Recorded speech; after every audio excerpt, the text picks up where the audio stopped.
धीरं राजीव नेत्रं रघुवंशनाथं कारुण्यरूपं करुणाकरन्तं श्रीरामचन्द्रं शरणं प्रपद्ये। मनोजवं मारुततुल्यवेगं जितेन्द्रियं बुद्धिमतां वरिष्ठं वातात्मजं वानरयूथमुख्यं श्रीरामदूतं शरणं प्रपद्ये। माता रामो मत्पिता रामचन्द्र स्वामी रामो मत्सखा रामचन्द्र सर्वस्वं मे रामचन्द्रो दयालु नान्यं जाने नैव जाने न जाने जाने न जाने जाने न जाने। जय सिया राम। आप सबको मेरा प्रणाम।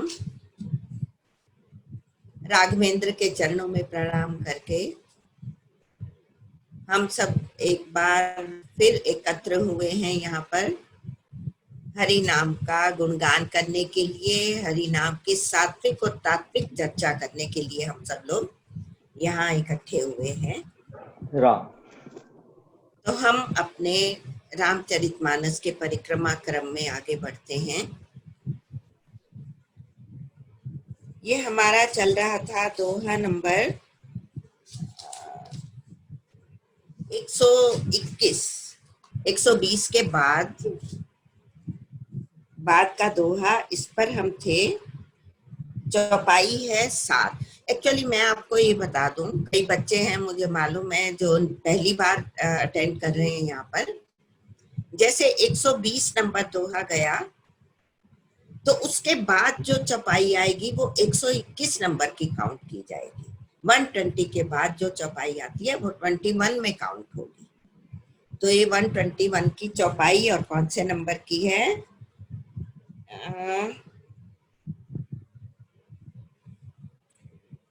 ये है 5वां नंबर, 5th नंबर। 7 प्रश्न गरुड़ जी ने काकभुशुंडी जी से पूछे थे। पहला प्रश्न था कि सबसे प्रथम ही कहो ना, सबसे दुर्लभ कवन शरीरा, सबसे दुर्लभ कौन सा शरीर है? दुख क्या है, सुख क्या है, पाप क्या है, पुण्य क्या है, और संत और असंतों के लक्षण पूछे थे। और 7वें नंबर पर पूछा था कि ये बताइए कि मानस रोग कौन से होते हैं, मन के रोग। देखिए, मैं कल भी हम लोग चर्चा कर रहे थे कि काकभुशुंडी जी भी पक्षी हैं, गरुड़ जी भी पक्षी हैं, लेकिन उनको तो मानस रोग पक्षियों को तो नहीं होते।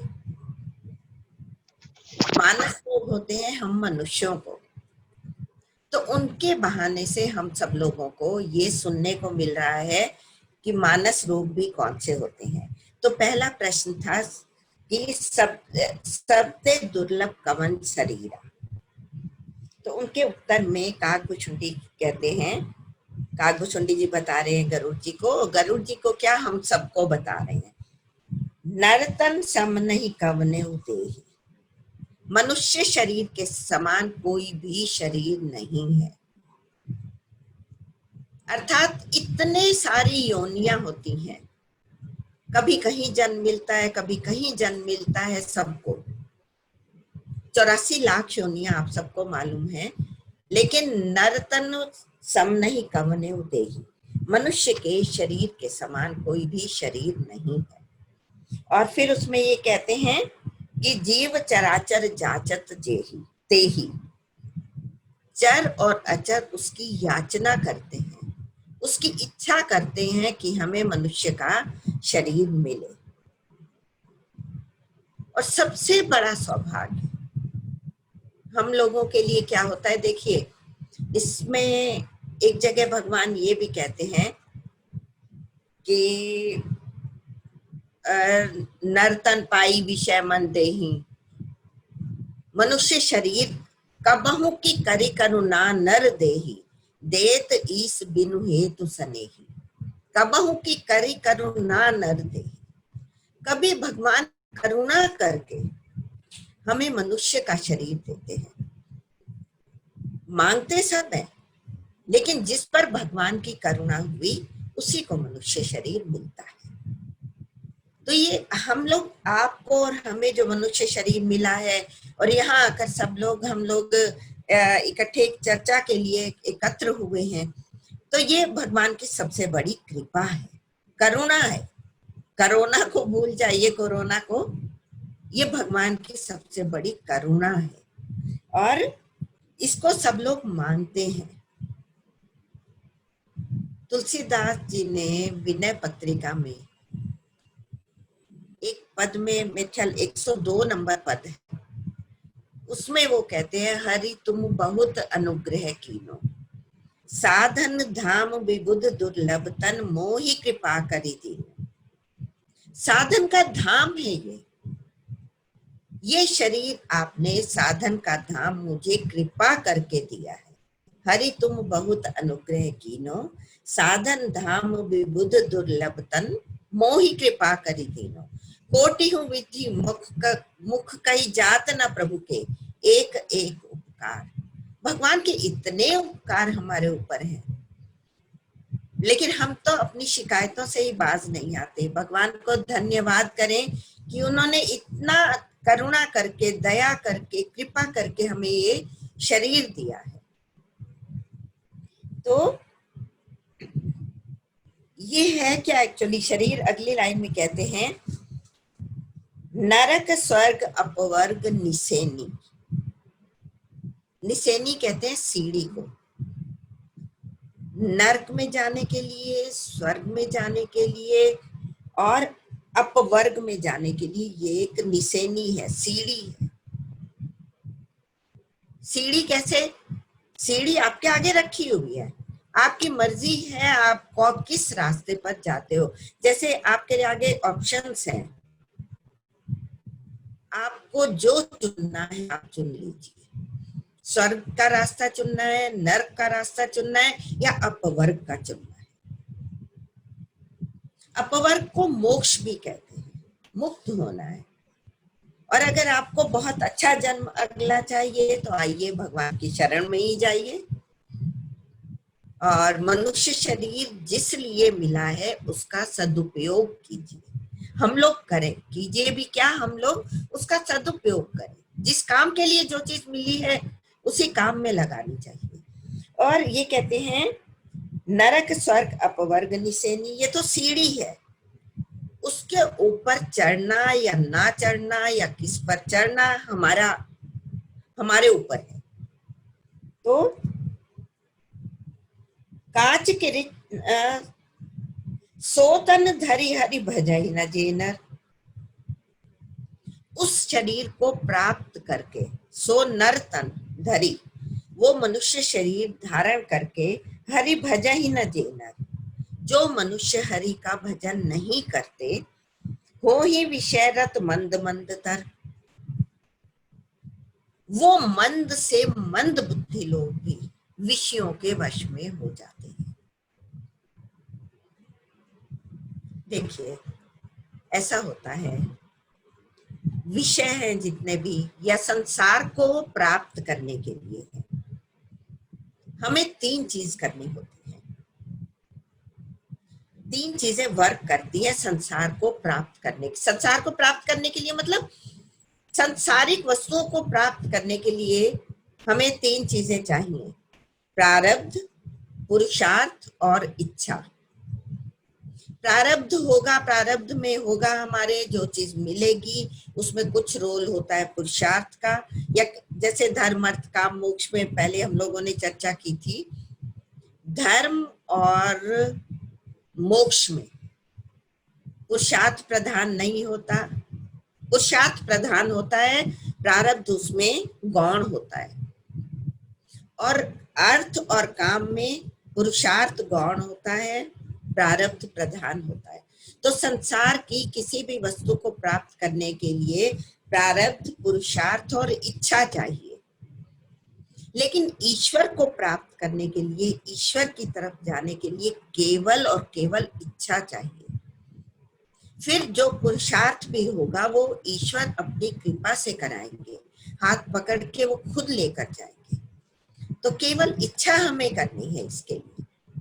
उसमें तो 3 चीज चाहिए, इसमें केवल इच्छा से आपका काम चलेगा। तो सो तन धरि हरि भजई न जेन, इस शरीर को प्राप्त करके जो लोग हरि का भजन नहीं करते, हो ही विषयरत मंद मंदतर, वो विषयों में लगे रहते हैं। आप ये देख लीजिए, अब ये साफ लिखा हुआ है कि विषयों में लगना मंद बुद्धि होना है। इंद्रियों का प्रयोग हम करें लेकिन उसमें आसक्त ना हो, विषयों का उपभोग ना करें, उपयोग करते रहें हम। अगर हम विषयों में ज्यादा लगते हैं तो देखिए नेक्स्ट लाइन में बता रहे हैं अर्थाली में, कांच किरिच बदले तेले, कांच और किरिच कितने, कूड़ा, कूड़ा करकट, ये ले लेते हैं और करते डारी परसमणि देहि, हाथ से पारसमणि को छोड़ देते हैं। पारसमणि क्या करती है, पारसमणि को कुछ भी स्पर्श किया जाए वो सोना बन जाता है।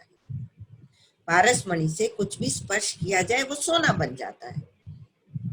तो मनुष्य जो मंद बुद्धि है या विषयों में आसक्त हैं, वो हरि नाम को छोड़ देते हैं, पारसमणि को, और कांच किरिच उठा लेते हैं, कूड़ा करकट उठा लेते हैं, जो कि साथ जाना नहीं है, साथ रहना नहीं है, और उसमें भी प्रारब्ध का रोल रहता है।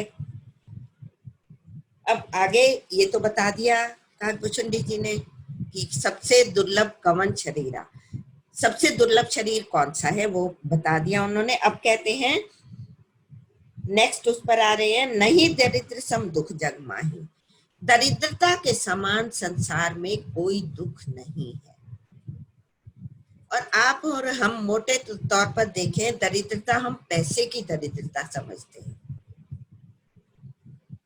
जितने भी संत हैं उनके पास कितना पैसा है, जो एक्चुअल संत हैं, मैं वैसे बात नहीं कर रही हूँ जिनके अपने बैंक बैलेंस है, लेकिन साधु वृत्ति वाले जो लोग हैं उनके पास धन नहीं होता, राम धन होता है। और सबसे दरिद्र वही है जिसने हरि नाम नहीं कमाया, जिसको चोर नहीं उठा सकते, खर्च करने से और बढ़ता है। विद्या के बारे में तो हम सुनते ही थे, लेकिन ये धन ऐसा है दरिद्र, जो जिसके पास हरि नाम नहीं है वो सबसे बड़ा दरिद्र है।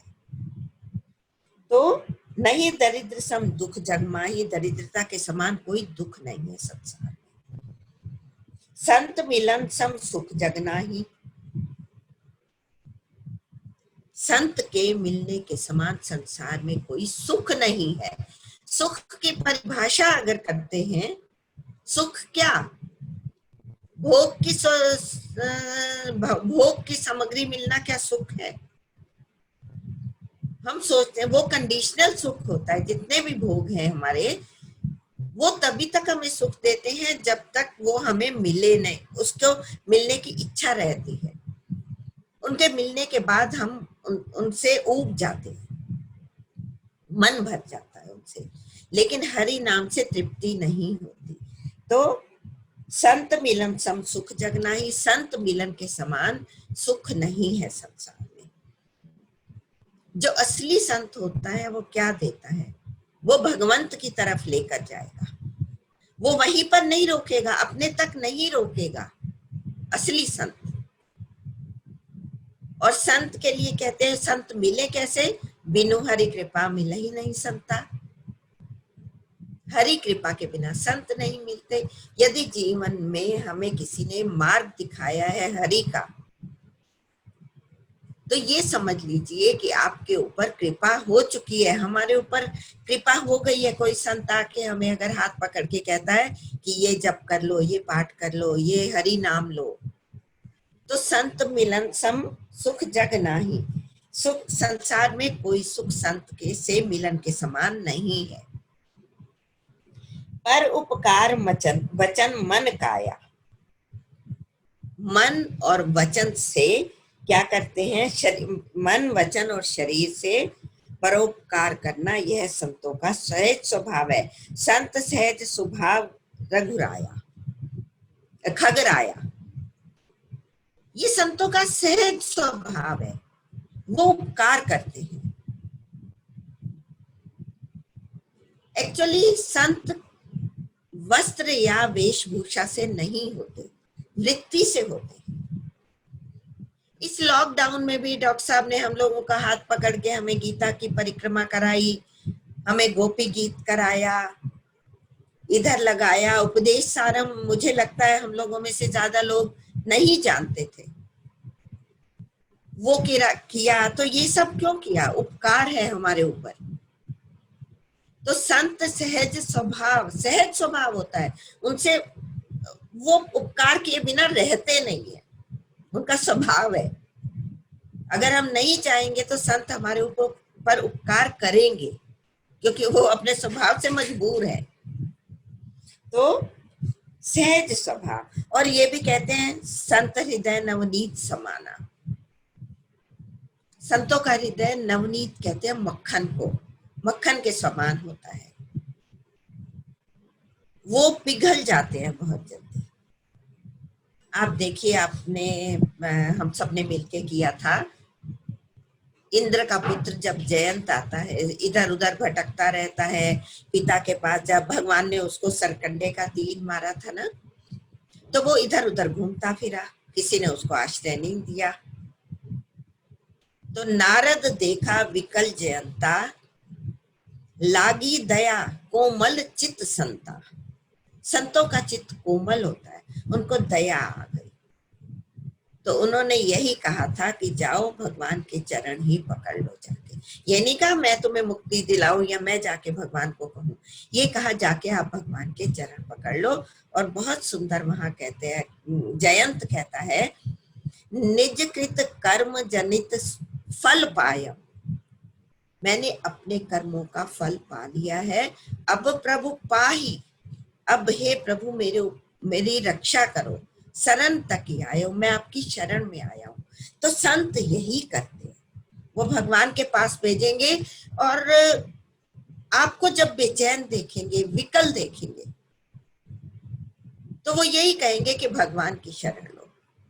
उसको हम माने या ना माने, फिर हम वही देहठी दही कपाट, वो हम अपने दरवाजे बंद कर लेते हैं। कृपा होने लगती है तो हम अपने दरवाजे बंद कर लेते हैं, कई बार ऐसा होता है। तो संत सही दुख पर हित लागी, संत जो है दूसरों के उपकार के लिए दुख सहन करते हैं। और पर दुख हेतु असंत अभागी, संत और असंतों के लक्षण पूछे थे ना, तो वो ये काकभूषुंडी जी कह रहे हैं कि संत तो दूसरे के लिए सुख दुख सहन करते हैं, और असंत क्या कहते हैं, असंत क्या करते हैं, दुर्जन क्या करते हैं, असंत मतलब दुर्जन, वो दूसरों को दुख देने के लिए दुख सहन करते हैं, अपना नष्ट, खुद नष्ट हो जाएंगे। कई लोगों को ये कहते हुए सुना है, चाहे मुझे जेल हो जाए पर मैं उसका ये काम बिगाड़ के रहूंगा, ये असंत है। दूसरों को काम बिगाड़ने के लिए अपने को नष्ट कर देते हैं। अब आगे कहेंगे, देखना कि वो जिमि हिम उपल कृषि दली गलही, खेती लगी होती है, खेती लहरा रही होती है किसान की, उसको समाप्त करने के लिए ओले जो गिरते हैं, ओले वृष्टि होती है, ओला वृष्टि होती है ना, ओले जो गिरते हैं वो फसल को नष्ट कर देती है, और खुद भी नष्ट हो जाते हैं। ओले कौन से खुद रहते हैं, अपने को समाप्त करके भी वो फसल को नष्ट करते हैं। तो यही ये कह रहे हैं, पर दुख हेतु असंत अभागी, अभागे असंत दूसरों को दुख देने के लिए स्वयं नष्ट हो जाते हैं। ऊर्ज तरुसम सहज कृपाला, जो संत होते हैं वो कैसे होते हैं, वो भोज के वृक्ष के समान होते हैं। उसकी खाल उतार के उससे कुछ बनने कई कई चीजें बनाई जाती हैं, तो अपनी खाल उतरवा के भी वो काम में आते हैं दूसरों के। परहित नीति सहत विपत्ति विशाला, वो दूसरों को सुख देने के लिए बहुत सी विपत्ति सहन करते हैं संत। लेकिन असंत क्या करते हैं, सन एवं खल पर बंधन करई। सन वही फिर आता है जो ये रस्सी बनाई जाती है ना कॉयर की, असंतों को उनके समान कहा है कि वो सन एवं खल पर बंधन, दूसरों को बंधन, रस्सी बनाते हैं ना, रस्सी बनाई जाती है सन से। सन वो SUN सन वाला नहीं है, ये सन क्वायर के लिए आता है। तो वो दूसरों को बंधन में डालने के लिए अपने को अपनी खाल उतरवाते हैं। खाल कड़ाई विपत्ति सही मराई, अपनी खाल उतरवा कर भी दूसरों को विपत्ति में डालते हैं, बंधन में डालते हैं। ये तो संत संत का भी हो गया। बर संपदा विनाशी नसाही, दूसरों की संपत्ति को नष्ट करके खुद भी नष्ट हो जाते हैं। जिमि ससी हित हिम उपल बिलाही, जैसे खेती का नाश करके ओले नष्ट हो। वही हम लोग बात कर रहे थे कि ओले स्वयं को नष्ट कर देते हैं फसल को नष्ट करने के लिए। और दुष्ट उदय जग आरती हेतु, दुष्टों का उदय क्यों होते हैं, दुष्ट क्यों पैदा होते हैं संसार में, पर आरती हेतु, दूसरों को कष्ट देने के लिए दुष्ट पैदा होते हैं। और जथा दुष्ट उदय जग आरती हेतु जथा प्रसिद्ध अधम ग्रह केतु, जैसे अधम ग्रह केतु के उदय की भांति। केतु होता है वो, राहु और केतु होते हैं, वो ग्रहण लगता है जब वो पकड़ते हैं सूर्य चंद्रमा, तो ग्रह वो राहु केतु के तरह होते हैं। ये एक्चुअली राक्षसी वृत्ति ही है। और संत उदय उदय संतत सुखकारी, संतों का जो उदय होता है, देखो असंतों का उदय तो होता है लोगों को कष्ट देने के लिए, लेकिन संत उदय संतत सुखकारी, संतत मतलब निरंतर, संतों का उदय निरंतर सुख देने के लिए होता है। लोगों को जितना सुख दे सकते हैं वो देते हैं। विश्व सुखद जिमि इंदु तमारी, लोगों विश्व को जैसे सुख देते हैं, इंदु कहते हैं चंद्रमा को, तमारी कहते हैं तम का अरि शत्रु सूर्य। सूर्य और चंद्रमा चमकते हैं, उनको आपसे वापसी में या हमसे कुछ चाहिए नहीं, केवल वो परोपकार के लिए चमकते हैं, प्रकाश देते हैं। सूर्य भी चमकता है, उसके सूर्य के प्रकाश में कोई चोरी कर रहा है या कोई भगवत भजन कर रहा है, चंद्रमा के प्रकाश में कुछ भी करें, लेकिन वो परोपकार के लिए ही चमकते हैं, लोगों को प्रकाश देते हैं। अब प्रकाश में बैठ के हम लोग क्या करते हैं ये हमारे ऊपर है। तो विश्व सुखद, विश्व को सुख देने के लिए इंदु चंद्रमा और तमारी सूर्य। परम धर्म श्रुति विदित अहिंसा, अहिंसा सबसे बड़ा धर्म है, ऐसा वेदों में कहा गया है। वेदों में कहा गया है कि अहिंसा परमो धर्मः, सबसे बड़ा धर्म अहिंसा है। एक्चुअली जो हिंसा होती है ना, वो केवल मार काट से नहीं होती, हमारे कर्मों से भी हिंसा होती है, हमारे वचनों से भी हिंसा होती है, हम हिंसा वाले वचन भी बोलते हैं। और कई बार आपने देखा होगा, 3 तरह की आप लोग जानते होंगे कि 3 तरह की हिंसा होती है, कृत, कारित, अनुमोदित। एक तो हिंसा खुद की जाए, कारित करवाई जाए, प्रेरित किया जाए, और किसी को हिंसा करने के लिए प्रेरित किया जाए कि ठीक है करो तुम जाके, उसमें हमारा वो रहता है कि अपना काम करवाने के लिए हिंसा करवाना। और एक होती है अनुमोदन करना, उसको एक्सेप्टेंस देना कि अच्छा किया, ये भी हिंसा है। तो हिंसा शब्दों से भी होती है। तो अहिंसा परमो धर्म, इसमें ये कहते हैं परम धर्म श्रुति विदित अहिंसा, सबसे बड़ा धर्म है अहिंसा। किसी की हिंसा, किसी का दिल ना दुखाना। अगर हम किसी भी तरह से किसी का दिल भी दुखाते हैं तो हम हिंसा कर रहे हैं। और अगर हम इस मुकाबले में आते हैं कि उसने मुझे कटु शब्द कहे, मैंने भी कहने हैं, मुकाबले में आना तो खुद भी हिंसक होना है। और पर निंदासम अग्नगरीसा, दूसरों की निंदा करने के समान कोई, अघ मीन्स पाप, कोई पाप नहीं है दूसरों की निंदा करने के समान। और जबकि हम लोग क्या करते हैं, बड़े खुले दिल से, बड़े खुले हाथ से निंदा करते हैं। जब निंदा और आलोचना, निंदा पीछे की जाती है, मुख पर जो की जाती है, सामने की जाती है। आलोचना, वैसे आलोचना पीछे भी की जाती है, लेकिन निंदा पीठ पीछे होती है। जो हम पीठ पीछे निंदा करते हैं उसके समान कोई, अग मीन्स पाप नहीं। हर गुर निंदक दादुर होई, हर कहते हैं शिव। अब इसको थोड़ा ध्यान से समझना, शिव जी कौन है? शिव विश्वास अटल निज धर्म, शिव जी विश्वास है। अब शिव जी विश्वास है, पार्वती जी क्या है? श्रद्धा है।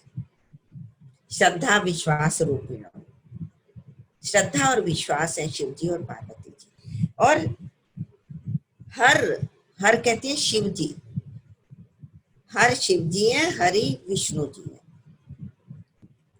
जो शिव की निंदा करता है, अर्थात कोई अगर ईश्वर में विश्वास रखता है, उसकी निंदा करना भी शिव की निंदा करना है।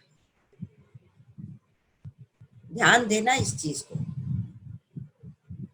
हर शिव जी की निंदा मतलब विश्वास की निंदा, कि कोई भगवान में विश्वास रखने वाला है, भगवान में भरोसा रखता है, उसकी निंदा करना या उसके विश्वास को तोड़ने की कोशिश करना, वो भी निंदा ही। हर शिव जी की निंदा करने वाला और गुरु की निंदा करने वाला। गुरु जिसने हमें मार्ग दिखाया, जिसने हमें अच्छी तरफ लगाया, सदमार्ग पर लगाया, हाथ पकड़ के लेकर चले, हमें बोलना सिखाया। बोलना मतलब शास्त्र पढ़ना सिखाया। बोलना सिर्फ वो बच्चों वाला बोलना नहीं, जिसने हमें उच्चारण सिखाया, जिसने बोलना सिखाया, जिसने पढ़ना सिखाया, वो गुरु है। तो उसकी निंदा करने वाले क्या होता है? हर गुरु निंदक दादुर होई। दादुर कहते हैं मेंढक को, मेंढक बनता है अगले जन्म में। आपको पता है, अब एक लाइन और देख लीजिए, जन्म सहस्त्र पाव तन सोई। उसको सहस्त्र मीन्स 1000 शरीर अवश्य मिलेंगे, इधर उधर के शरीर, मनुष्य शरीर नहीं। ऐसा है कि जैसे एक बार कोई कवि कविता पढ़ रहे थे और सब लोग सुन रहे थे, श्रोता सुन रहे थे। तो जब उन्होंने कविता पढ़ी तो वहां से श्रोताओं में से आवाज आई, वंस मोर वंस मोर। तो जो कविता पढ़ रहे थे बहुत खुश हुए, गाना गा रहे थे, तो वंस मोर कहा, उन्होंने एक बार और गा दिया। फिर जब उनका खत्म हुआ तो फिर सबने कहा वंस मोर वंस मोर। ऐसे 2 3 4 बार जब हुआ, तब उन्होंने कहा कि आपको मेरा गाना इतना अच्छा लग रहा है कि आप वंस मोर बोल रहे हैं। तो श्रोताओं में से किसी ने बोला कि जब तक आप सुर ठीक नहीं लगाओगे हम वंस मोर बोलते रहेंगे। फिर एक बार, फिर एक बार, कि ठीक नहीं लग रहे तुम्हारे सुर। तो यही हमारे साथ होगा कि यदि हम मनुष्य शरीर पाकर भी हरि भजन नहीं करेंगे तो हमें कई कई योनियां मिलेंगी, वंस मोर कि एक बार और, ठीक, अभी तुमने नई जीवन जिया। तो अनेक जन्मों में हमें भटकना पड़ेगा। जन्म सहस्त्र पाव तन सोई, उसको हजारों जन्म पाने पड़ेंगे, शरीर पाने पड़ेंगे मनुष्य के अलावा। द्विज निंदक बहु नरक भोग करी। द्विज निंदक, ब्राह्मण की निंदा करने वाला बहुत से नरकों का भोग करेगा। नरक का, ये डराने के लिए नहीं है। ब्राह्मण कौन होता है? जो ब्रह्म में रमा हुआ हो, जाति से ब्राह्मण नहीं। भगवान ने ये आपको और हमें रामचरितमानस में तो जगह जगह ये बताया है कि ब्राह्मण कौन है? जिसका ब्रह्म से परिचय है, जो ब्रह्म को जानता है, ब्रह्म में निष्ठा रखता है, वो ब्राह्मण है। द्विज, जो दूसरों को भी उसमें भगवान नाम में लगाता है, वो ब्राह्मण है। अब देखिए, जो हरि नाम को जपता है, ब्रह्म को मानता है, ब्रह्म में श्रद्धा रखता है, वो चाहे केवट हो, चाहे शबद जाति, जाति से ब्राह्मण नहीं मैं कह रही हूँ, लेकिन ये ब्राह्मणों से भी उच्च स्थान मिला इनको। तो भगवान श्री राम ने अपनी यात्रा में इस ऊंच नीच की खाई को समाप्त किया है। और सबसे बड़ी बात यह है कि वैष्णव और शैव, शिव को मानने वाले शैव थे और विष्णु को मानने वाले वैष्णव थे। इनमें भेद चलता था, इनमें बहुत ज्यादा कटुता रहती थी उस समय। तो तुलसीदास जी ने रामचरितमानस की रचना करके इस भेद को समाप्त किया है। तो शिव जी और राम जी के, शैव और वैष्णव के भेद, शिव जी राम को पूजते हैं, राम जी शिव जी को पूजते हैं। और शिव जी के लिए तो ये कहा है, सेवक स्वामी सखा सिय पी के, हित निरुपधि सब विधि तुलसी के। तुलसीदास जी ने लिखा है ये कि सेवक भी है, स्वामी भी है, सखा भी है राम जी के। शिव जी जो है सेवक भी है, स्वामी भी है और सखा भी है। हनुमान जी के रूप में सेवक है, शिव रूप में स्वामी है, सखा तो बराबर का स्थान है ही इनका। तो जो शिव जी की निंदा करता है या गुरु की निंदा करता है, उसको दादुर मतलब मेंढक का जन्म मिलता है और उसको 1000 जन्म लेने पड़ते हैं। द्विज निंदक बहु नरक भोग करी, जग जन्मई 22 शरीर धरी। द्विज, ब्राह्मणों की, भगवान के भक्त की निंदा करने वाला नरकों का भोग करके कौवे का शरीर धारण करता है। ये बोल कौन रहा है? कागभूषुंडी जी। लेकिन अगर भगवान की कृपा होती है कि देखिए, कौवे को क्या, बायस मीन्स कौवा है वैसे, अगर हरि कृपा होती है, जिस मुख से हरि नाम निकलता है, इसमें ये आती है चौपाई, मधुर बचन तब बोले कागा। कौवे की वाणी कठोर मानी, कर्कश मानी जाती है, लेकिन इसमें आता है मधुर वचन। हरि नाम जिसके जिह्वा पर है वो मधुर वचन ही बोलेगा। तो इसके बाद कहते हैं, सुर श्रुति निंदक जे अभिमानी। जो अभिमानी, सुर कहते हैं देवता, और श्रुति वेदों की निंदा करते हैं, देवताओं की निंदा करते हैं और वेदों की निंदा करते हैं। जो अभिमानी रौरव नरक परहिते प्राणी, वो प्राणी नरक, रौरव मतलब कठोर नरक में पड़ते हैं। रौरव नरक एक्चुअली होता है जिसमें रुरु रुरु नाम के कीड़े होते हैं, ऐसी जगह। तो क्योंकि उन्होंने प्रश्न पूछा है गरुड़ जी ने, इसलिए काकभुशुंडी जी उनको हर बात का उत्तर दे रहे हैं। हो ही उलोक संत निंदारत, जो संतों की निंदा करते हैं वो उल्लू बनते हैं। संतों की निंदा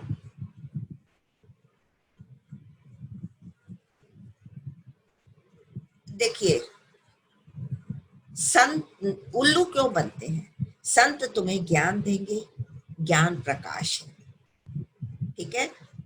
उनकी निंदा करना मतलब प्रकाश की निंदा करना, भगवान की निंदा करना, ज्ञान की निंदा करना। तो उनको भगवान कहते हैं ठीक है, फिर तुम अंधकार में रहो, उनको उल्लू का जन्म मिलता है। तभी कह रहे हैं हो ही उलोक संत निंदारत, जो संतों की निंदा में रत मतलब लगे रहते हैं, उनको उल्लू का जन्म मिलता है। और मोह निशा प्रिय ज्ञान भानुगत, मोह निशा में वो सोए, निशा मीन्स रात्रि, निशा, ये निशा शाह को सा लिखते हैं बाबा तुलसीदास जी। और वो मोह निशा में सोए रहते हैं। मोह निशा सब सोवन हारा, देखत सपन अनेक प्रकारा, अनेक प्रकार के स्वप्न देखते रहते हैं और मोह रूपी रात्रि में सोए रहते हैं, उल्लू रूप होते हैं। यही जग जामिनी जागहि जोगी, योगी जागते हैं, अलर्ट होते हैं संसार में। और मोह निशा प्रिय ज्ञान भानुगत, ज्ञान का भानु मतलब सूर्य उनके लिए, गत मतलब चला जाता है, छिप जाता है, ज्ञान का सूर्य। और ऐसा लगता है कि सूर्य तो भगवान स्वयं है। राम सच्चिदानंद दिनेशा, दिनेश है, सूर्य है।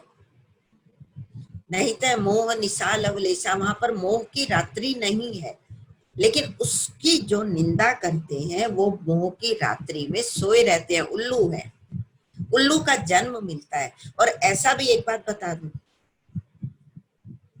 जो मुझे लगता है कि उल्लू का जन्म इस मनुष्य योनि में पाकर भी, मनुष्य जन्म पाकर भी उल्लुओं का जीवन व्यतीत करते हैं, अर्थात अंधकार, अज्ञान के अंधकार में रहना ही उनको अच्छा लगता है। और ज्ञान के प्रकाश की वो निंदा करते हैं, उसकी आलोचना करते हैं, क्या रखा है इसमें, क्यों लगे रहते हैं, क्या मिलता है, मिलता क्या है?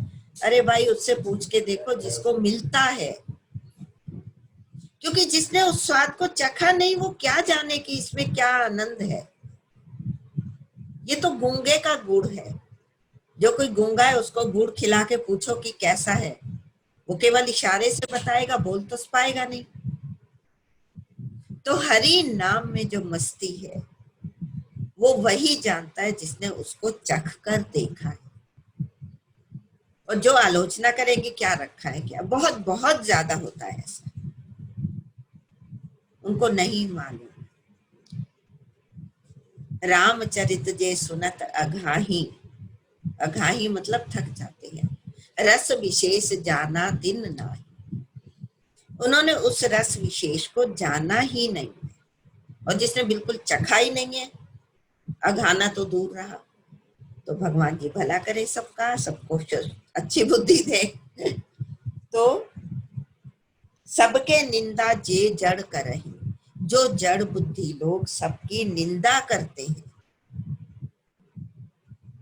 ते चमगादुर होई अवतरही, वो चमगादुर बनकर अवतरित होते हैं, मतलब उनको चमगादड़ का जन्म मिलता है, जो सबकी निंदा करते हैं।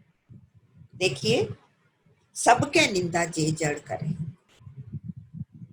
जड़ बुद्धि ही है वो लोग जो सबकी निंदा करते हैं।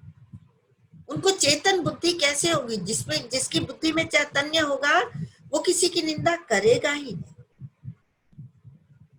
उसकी जिह्वा से निकलेगी नहीं निंदा। जब भी हम कभी किसी की निंदा अगर करते हैं तो ये समझिए कि हम जड़ता की तरफ हमारे पैर बढ़ रहे हैं, जड़ता आ रही है हमारी बुद्धि में। तो सबके निंदा जे जड़ करही, ते चमगादुर होई अवतरही। उनको चमगादड़ का जन्म मिलता है, वो भी अंधकार में रहना ही पसंद करते हैं चमगादड़। सुनहु तात अब मानस रोगा, हे तात अब मानस के रोग। अब जो मेन आ रहे हैं ये तो संत असंत, पाप पुण्य, सबसे दुर्लभ कवन शरीरा, और ये सब बताते हुए कौन सा सुख है कौन सा दुख है। एक्चुअली इसमें खजाना भरा हुआ है, बहुत प्रिय प्रसंग है। मुझे लगता है आपको ये बहुत अच्छा लग रहा होगा और लगना चाहिए। इतना सुंदर प्रसंग है ये। गरुड़ जी और काकभूषुंडी जी के माध्यम से हमें हमारे पास पहुंचा है। अब सुनिए, सुनहु तात अब मानस रोगा। मेन बात पर जो हम तुम जिससे परेशान हैं, हम सब रोगी हुए पड़े हैं। सुनहु तात अब मानस रोगा। अब मानस रोग को सुनो। जिनते दुख पावहि सब लोगा, जिससे सब लोग दुख पाते हैं, दुखी है इन मानस रोगों से। ये एक्चुअली हमारे सूक्ष्म शरीर के रोग हैं, शारीरिक नहीं है ये, मानसिक रोग है हमारे। और हमें शारीरिक रोग इतना कष्ट नहीं देते जितना हमें मानसिक रोग देते हैं। और फिर एक बार दोहराती हूं मैं, मानस रोगों का पता दूसरों को ज्यादा चलता है, खुद को नहीं पता लगता कि मुझ में ये रोग है। जैसे किसी में अहंकार है, अभी हम पहुंचेंगे उन सब पर। तो अहंकारी को खुद नहीं पता होता कि मुझ में अहंकार है, और उसके अहंकार पर कोई अटैक करता है तो वो छटपटाता है, उसको दुख होता है। और जब अहंकार टूटता है किसी का तो वो बहुत कष्ट होता है। और अहंकार जब छूट जाता है किसी का, टूटता और छूटता, टूटता है तो आदमी बिलबिलाता है जब किसी के अहंकार पर चोट होती है, और जब अहंकार छूटता है तो मौज हो जाती है, बल्ले बल्ले हो जाती है। सबसे बड़ी मौज हो जाती है जब अहंकार छूटता है। तो इस तरह से ये मानस रोग जो है उसकी चर्चा करेंगे। जिनते दुख पावई सब लोग दुखी हैं इन मानस रोगों से। मोह सकल व्याधिन कर मूला। सबसे पहले जो कहते हैं मोह जो है वो सब रोगों की जड़ है। मोह आपको पता है, विपरीत ज्ञान को मोह कहते हैं। सच्चाई को जानते हुए भी उसको इग्नोर करके, उसकी उपेक्षा करके गलत को सही मान के चलना मोह है। विपरीत ज्ञान हम कहते हैं कि मोह है, तो मतलब उसको और अगर हम डिटेल में जाते हैं तो जानते हुए भी किसी चीज से आंखें बंद कर लेना वो मोह है। कि कोई हमें समझा रहा है, कोई बता रहा है, खुद को हमें नहीं मालूम, अगर हम नहीं मान रहे तो मोह है, नहीं समझ रहे हम। तो मोह सकल व्याधि कर मूला, सबकी जड़ है, रूट है। तिनते पुनि उपजहि बहुशूला, बहुत सारे शूल उत्पन्न होते हैं उनसे। शूल मतलब कांटे, कष्ट मोह से उत्पन्न होते हैं। सुंदरकांड में आता है, मोह मूल बहुशूल प्रद त्यागहु तम अभिमान। मोह मूल बहुशूल प्रद, मोह जो मूल है, जड़ है, बहुत सारे कष्ट पैदा होते हैं इससे। सेम वही यहाँ आ रहा है, मोह मूल बहुसूल पद। ये कह रहे हैं कि मोह सकल व्याधिन कर मूला। आज मेरे पास, मुझे किसी ने फोन पर ये कहा है, फोन करके, कि आप बताते हो जो चौपाई, उसकी नंबर भी बता दिया करो। मैं ये सुंदरकांड में आपको 53 के आसपास मिलेगा, मैं एग्जैक्ट नहीं कह रही हूँ, इसके 53 के होगा। मोह मूल बहुसूल पद, त्यागहु तप अभिमान, भजहु राम रघुनायक, कृपा सिंधु भगवान। तो सुनो, ये 53 नहीं, 23 के आसपास होगा, 23 के आसपास देख लीजिए आप, सुंदरकांड में मिलेगा, 23 के आसपास होना चाहिए। तो मोह सकल व्याधि, ये सबके मूल है। दिनते पुनि उपजे बहुसूला, बहुत सारे कष्ट उत्पन्न होते हैं उससे। कामवात, अब इस पर थोड़ा सा रुकेंगे, हम चर्चा करेंगे, अभी है हमारे पास 15 मिनट्स है। देखिए, जो आयुर्वेद वाले होते हैं ना, आयुर्वेदिक चिकित्सक, पित्त, वात और कफ, इन तीनों के आधार पर वो किसी का भी रोग का इलाज करते हैं, निदान करते हैं। मैं निदान शब्द नहीं प्रयोग कर रही थी कि बच्चे नहीं, एक्चुअली जितने भी आयुर्वेदिक डॉक्टर्स हैं वो पित्त, वात और कफ के आधार पर रोगों का इलाज करते हैं। ये तीन ही होते हैं। पित्त एक्चुअली क्या होता है? पित्त होता है अंदर की गर्मी। वात होता है वायु का रोग, और कफ होता है, देखिए, पित्त अग्नि से रिलेटेड है। पृथ्वी, जल, अग्नि, वायु, आकाश होते हैं ना, तत्व होते हैं ये। तो जो पित्त होता है ये अग्नि तत्व है, वात तो वायु तत्व है, और कफ है वो जल तत्व है। इनके आधार पर इलाज किया जाता है। और इन तीनों में भी चरक, महर्षि चरक के अनुसार, मैंने पढ़ा है महर्षि चरक का कहीं, वो ये कहते हैं कि वात जो है ना, वायु, ध्यान से इस चीज को देखना, वायु रोग जो है वो पित्त और कफ को गति देता है, उसको आगे बढ़ाता है, उसको गति देने वाला, मतलब उसको आगे बढ़ाने वाला,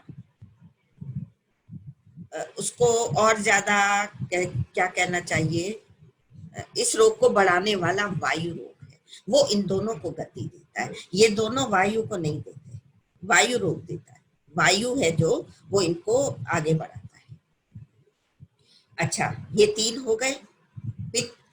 इसमें आता है काम वात। काम जो है वो वायु का रोग है, इसकी चर्चा अभी हम करेंगे और चलेंगे। काम किसको कहते हैं हम? इंद्रियों से जो कुछ भी हम भोग करते हैं,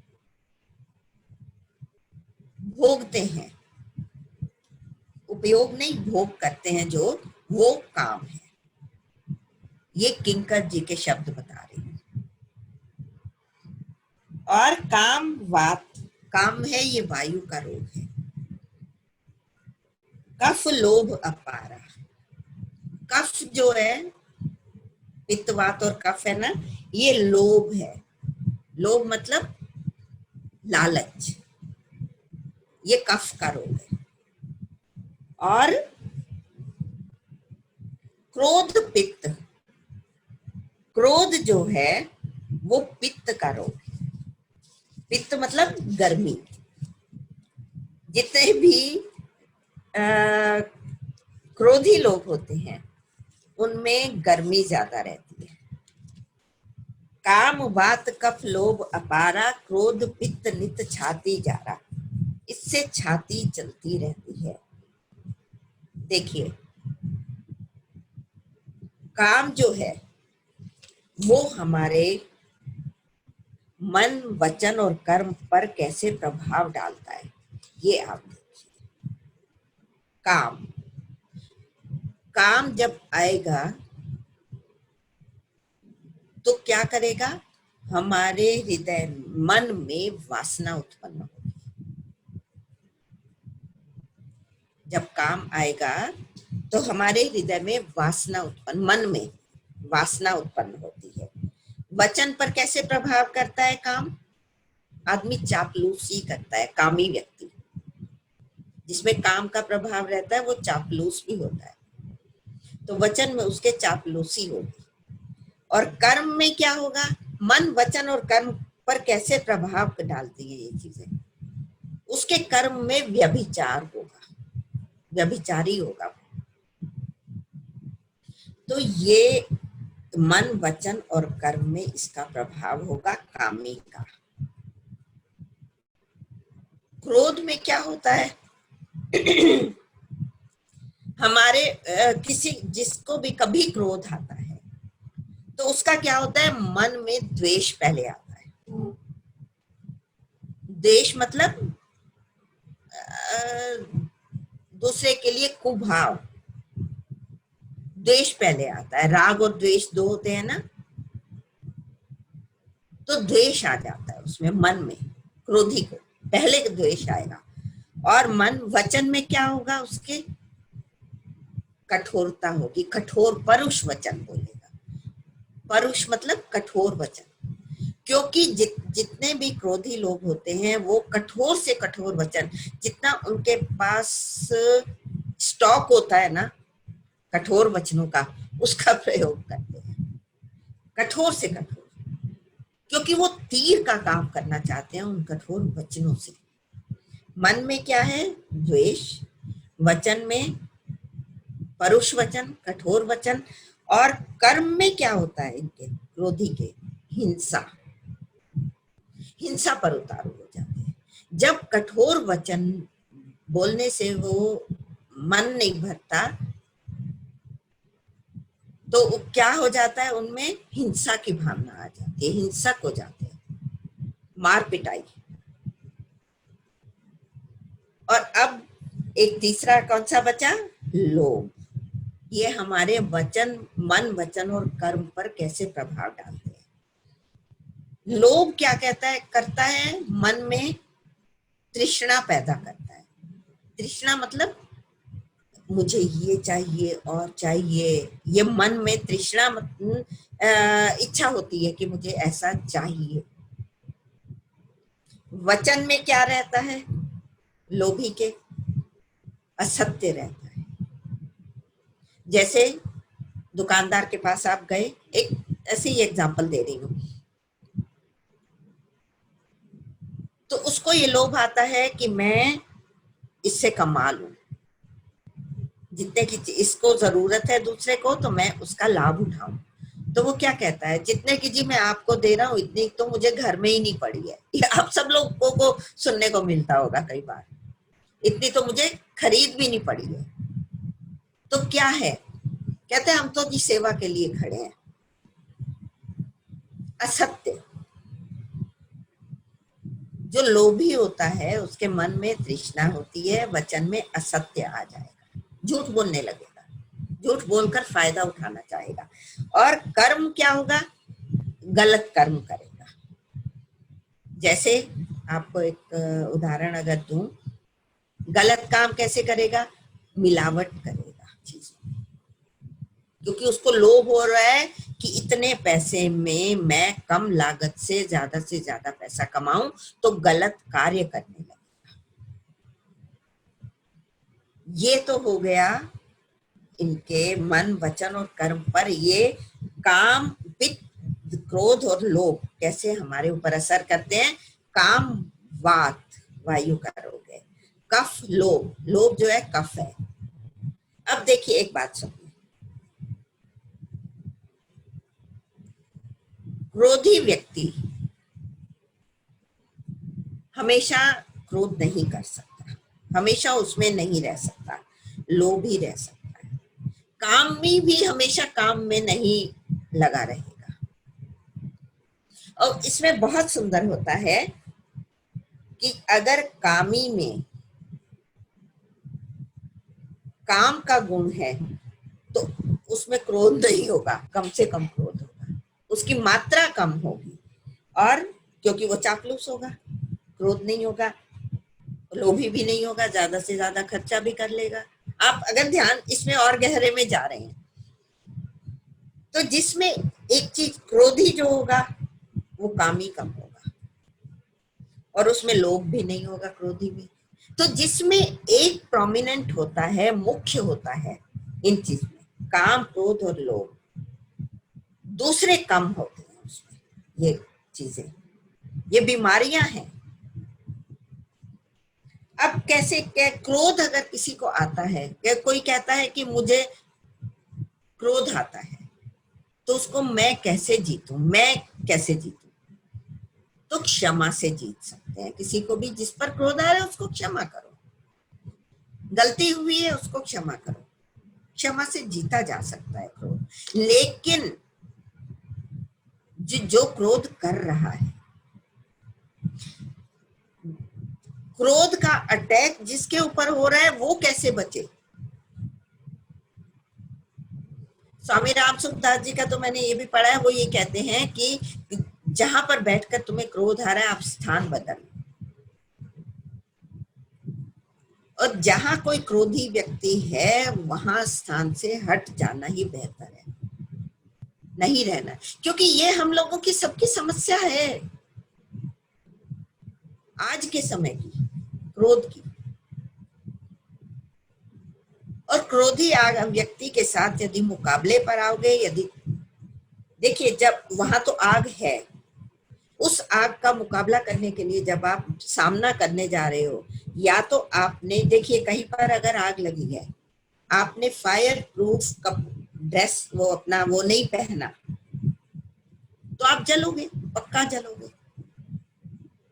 फिर आप कहोगे कि जले, स्थान बदल।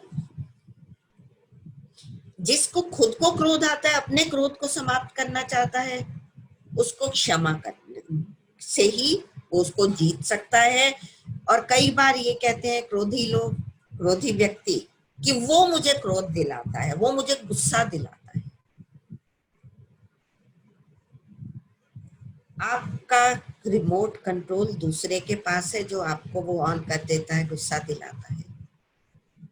आप अपना रिमोट किसी को नहीं दीजिए इस मामले में, हम सबके लिए है। अपना रिमोट क्रोध के मामले में किसी को नहीं देना कि उसने मुझे क्रोध दिलाया तो मैं क्रोधित हो गया या हो गई। बहुत सावधानी से चलना होता है।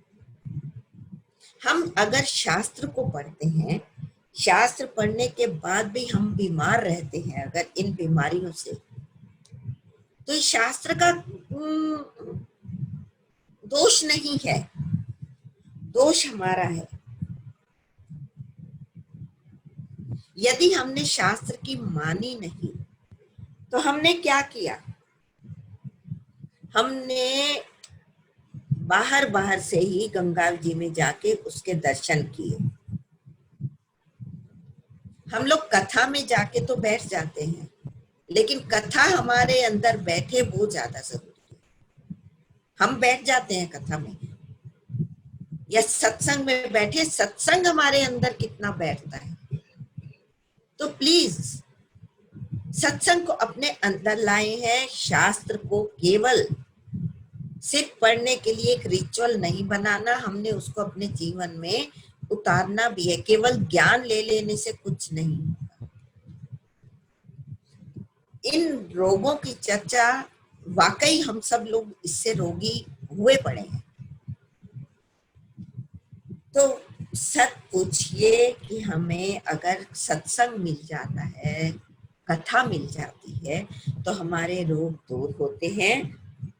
मुद मंगल में संत समाजू, जो जग जंगम तीर्थ राजू। चलता फिरता ये तीर्थराज प्रयाग है। कोई संत हमें मिलता है तो वो तीर्थराज प्रयाग के पास तो हमें जाना पड़ेगा।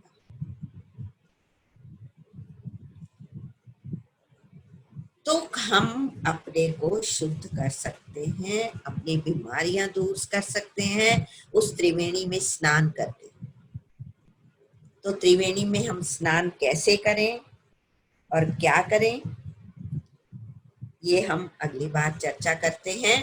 और एक छोटी सी बात मैं कहूं कि हमारी पांचों इंद्रियां, ये इससे हट के मैं बात कर रही हूँ, अपने विषय से हट कर। हमारी पांचों इंद्रियां पांच पांडव हैं, जो हमारी अंतर चेतना को, अंदर जो चेतना बैठी है, उनके सामने हमारी चेतना का चीरहरण हो रहा है। इस द्रौपदी का चीरहरण हो रहा है, अंदर की चेतना का चीरहरण हो रहा है। और पांचों इंद्रियां, ये पांचों पांडव चुप बैठे हैं। और चीरहरण कौन कर रहा है? दुर्विचार, दुशासन, बुरे विचारों का दुशासन हमारी अंतर चेतना का चीरहरण कर रहा है। पांचों पांडव, पांचों इंद्रियां चुप बैठी हैं। कौन बचाएगा उनको? कृष्ण, कृष्ण, कृष्ण, कृष्ण। हरि नाम बचाएगा। हरि को पुकारिए, हरि को कहिए, हमारी चेतना का चीरहरण ना होने पाए। तो राम अमित गुण सागर, थाह कि पावई कोई, संतन सन जस किछ सुनऊं, तुम्हें सुनायूं सोई। तुम्हारे भजन राम को पावे, जन्म जन्म के दुख बिसरावे। जय जय हनुमान गोसाई, कृपा करौ गुरुदेव की नाई।